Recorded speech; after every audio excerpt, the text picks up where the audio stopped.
এবার ইসরায়েলের সঙ্গে পাল্টাপাল্টি হামলায় লেবনানের সশস্ত্র গোষ্ঠী। যুদ্ধবিরতি কার্যকর থাকলেও নতুন করে দেশটির দক্ষিণ ও পূর্বাঞ্চলে হামলা চালিয়েছে দখলদার ইসরায়েল, যার ফলে মধ্যপ্রাচ্যের এই অঞ্চল জুড়ে নতুন করে শুরু হয়েছে যুদ্ধের দামামা। একের পর এক বিমান হামলায় বেকা উপত্যকা ও আশেপাশের এলাকায় ছড়িয়ে পড়েছে আতঙ্ক, কেঁপে উঠেছে জনপদ। স্থানীয় সূত্র ও রাষ্ট্রীয় সংবাদ মাধ্যম জানায়, পশ্চিম বেকা জেলার বিভিন্ন স্থানে ইসরায়েলি হামলায় ব্যাপক ক্ষয়ক্ষতি হয়েছে।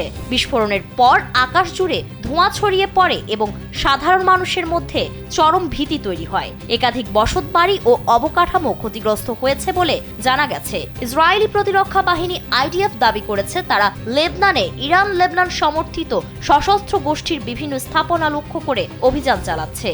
তাদের অভিযোগ, ওই গোষ্ঠীর পক্ষ থেকে ইসরায়েলি সেনাদের লক্ষ্য করে বিস্ফোরক ড্রোন হামলা চালানো হয়েছে। অন্যদিকে লেবনানের সশস্ত্র গোষ্ঠী জানায়, তারা ইসরায়েলি সেনা ও সামরিক অবস্থান লক্ষ্য করে প্রতিরোধমূলক হামলা চালিয়েছে, যা তাদের মতে যুদ্ধবিরতি লঙ্ঘনের জবাব।